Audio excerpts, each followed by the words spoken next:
what does it feel like when you see the shares down that hard? Oh, we've always managed the business in a long-term way. What we actually, and what you're seeing at Shopify right now is, I came on the show, actually, I think I spoke to Ed about this new shape of Shopify is unlocking our potential. We're helping all different types of merchants take more and more of our products. But let's just kind of break down, how the quarter went. I mean, we generated almost $2 billion of revenue. That was up 23% year on year. We had $1 billion of gross profit.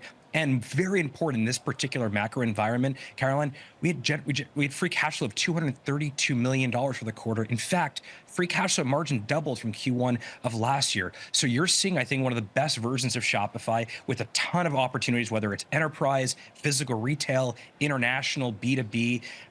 We are very excited about what we did in Q1. We're very excited about the future of this company.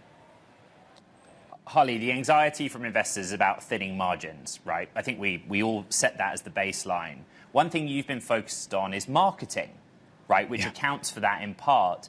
Give me some specifics. What kind of marketing are you doing? And I think you've also said it's going to pay off in about 18 months' time. How do you know the marketing spend will pay off? Well, first of all, we think about marketing the same way we think about building products. Build the best solutions, build the best internal tools to drive decisions through data. And the results are evident. I'll go through them in a second. But one of the things that we really believe is that Shopify needs to be agile and at times counter-cyclical. When we see opportunities for us to take advantage and gain more market share across any of our core products, we're going to do that.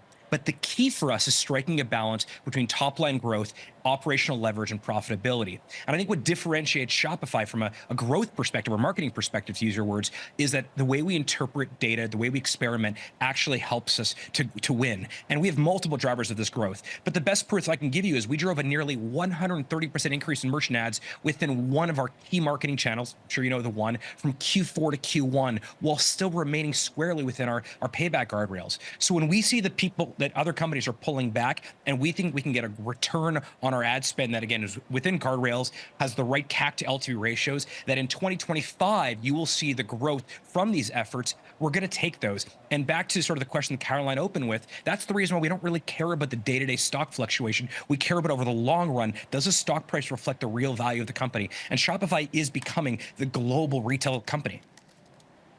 Next month, you're going to have a big event, and I think I'm right in saying it's the first in-person event, at least since before the pandemic, 2018. That is a marketing expense, but there must be a reason for doing it. Certainly. I mean, we are thriving in this remote first environment, and we see immense value in getting people together as well. So Shopify Summit is a combination of multiple events that brings together our team, our partners, our top 1,000 developers from all over the world. And, we think that it's this remote first philosophy and working model allows us to recruit the best and the brightest from all over the world. But a key component of this digital by design approach is also supplementing it with a few real life events. And we have not brought the entire company together in person, Ed, since like 2018. We think it's important to do so, especially because we can also get our developers, our third-party developers in the room, explain to them all the opportunities of how they should be building on Shopify. Then they go back home and they continue their businesses as well. So it's an important event for us, and we're excited by Shopify Summit. And I can imagine that it's important for morale, particularly after layoffs. Harley, are layoffs done now? We have no plans to do any additional layoffs at this point. What you are seeing, Caroline, is this new shape of Shopify.